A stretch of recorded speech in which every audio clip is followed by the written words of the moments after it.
Welcome back to our continuing study in the Gospel of Matthew. We are at Matthew chapter 27, and we are going to be reading verses 16 to 18. I will be reading from the New English Bible.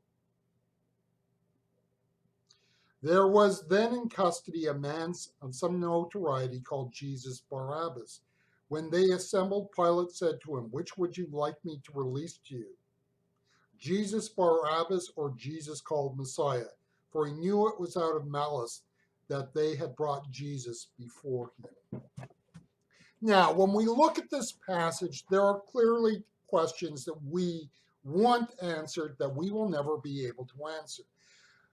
One of the things is in the brevity of the narrative is that some of our issues, some of our questions are not addressed.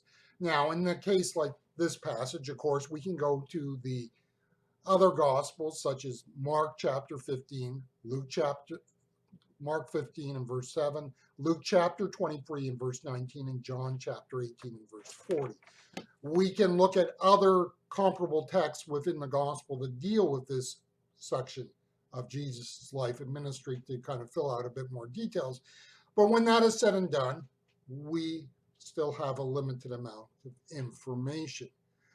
In particular, we know very little of Barabbas. Now, I think if we knew more about Barabbas, we would better understand the other parties in the story: Pilate, the religious leaders. So there's basically four parties at work here in the narrative and how their stories intersect at this point: the religious leaders, Pilate, Jesus, and Barabbas. We kind of have a very good sense of what Jesus was about. The others, it comes back to more of conjecture. Now, let me throw out to you my vision of Barabbas. I look at Barabbas as a person with no real desirable qualities. Now, don't interpret this as a form of determinism, that what you are born as, you will be regardless. But when that is said and done, I kind of look at Barabbas as a type of person that you can find in basically any era, in any place. Barabbas was a thug. And if he was born in a different era in that sense, he would have been a thug. He made choices and decisions that were anti-society, and I think he would have been anti-society regardless of whether it was a Jewish society, whether it was a Christian society, whether it was a Muslim society. That was just the type of person that Barabbas was. In that sense, I see a person who would have been a thug even if the Jewish people ruled the land. What we are saying, therefore, is that he was probably not a very likable person. Now, let me look at Pilate. Pilate, to me, is a very competent and pragmatic ruler. And when I use the word competent, do not misconstrue that word as being a compliment. To say that someone is a competent and pragmatic ruler is to simply say that he knew how to work within the system, work in such a way that the system benefited him, and, nothing more, nothing less. He was a person who had learned to work in the system, and the system was good to him. Now, my question is whether the selection of Barabbas was accidental or purposeful. And that's a big question here. We kind of have to ask here. Was he just simply, saying to his aide de camp, give me a list of prisoners in our stockade? Let's choose that one. Or was there something going on in his mind that said, you know what, this is the person I want to use? I have no proof, but I tend to believe that his choice of Barabbas was deliberate and purposeful. If it was purposeful, then why was Barabbas selected? My sense is that he was selected because he was not a particularly nice individual. I think Pilate resented the fact that the religious leaders were trying to use him to do their dirty work. And for that, he felt that if he gave people a real, a real, a real option, they would select Barabbas. They would not select Barabbas, but select Jesus. In other words, give somebody who is a dirty, rotten scoundrel, and put him beside Jesus. And Pilate was thinking, it becomes obvious as to which one you must choose and select. Pilate, I think in that sense, had a pretty typical Roman attitude towards the Jewish people. The Romans in general did not think high of the Jewish people. Now, let me give you a way of trying to relate to Pilate. Let me use an example from the modern day here in North America. In North America, we live in what is considered a quasi-Christian culture. The influence of the church remains strong, even though we have become very secular and anti-Christian. When it comes to religious traditions, the one tradition that we're not all that familiar with, and familiarity in that sense breeds comfort, is Hinduism.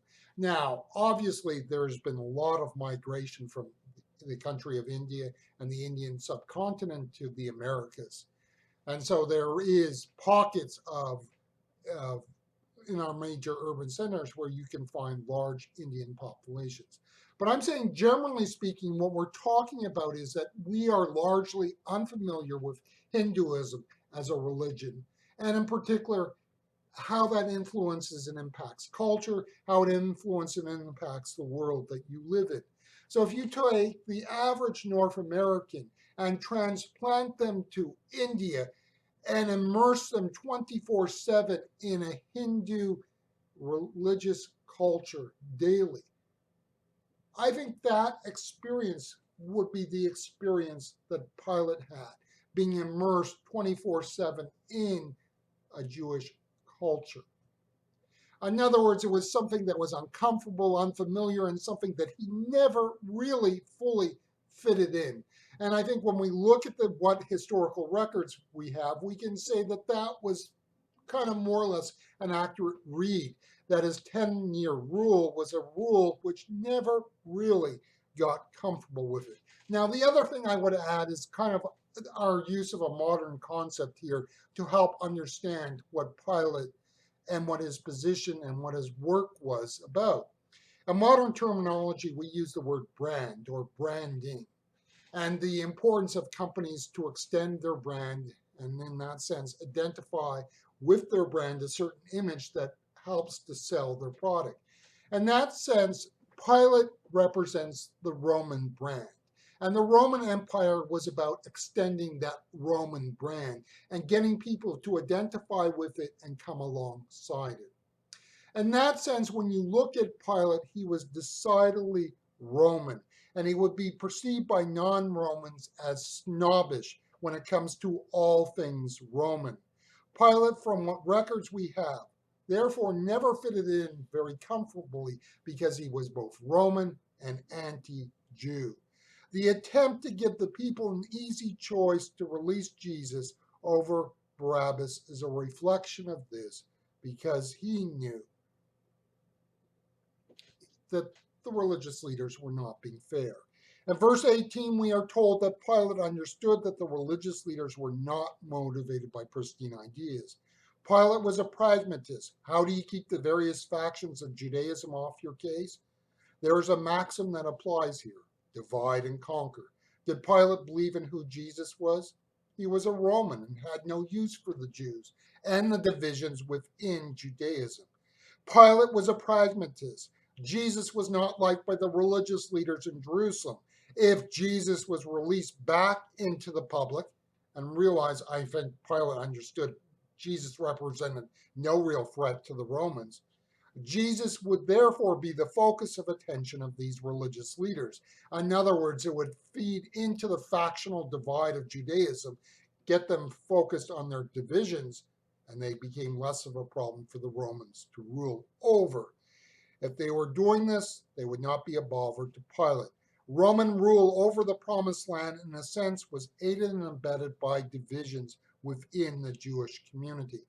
And while I cannot prove that last statement, I can look at the Jewish revolt in AD 70, and you only have to look at what happened in the temple complex as Rome was surrounding Jerusalem to understand how factionalism within the Jewish community played into the Roman retake and reconquer of the Promised Land and eventual destruction of the temple. The Jews fought as much amongst themselves as against the Romans in AD 70. Pilate, therefore, was a consummate practitioner of Roman statecraft.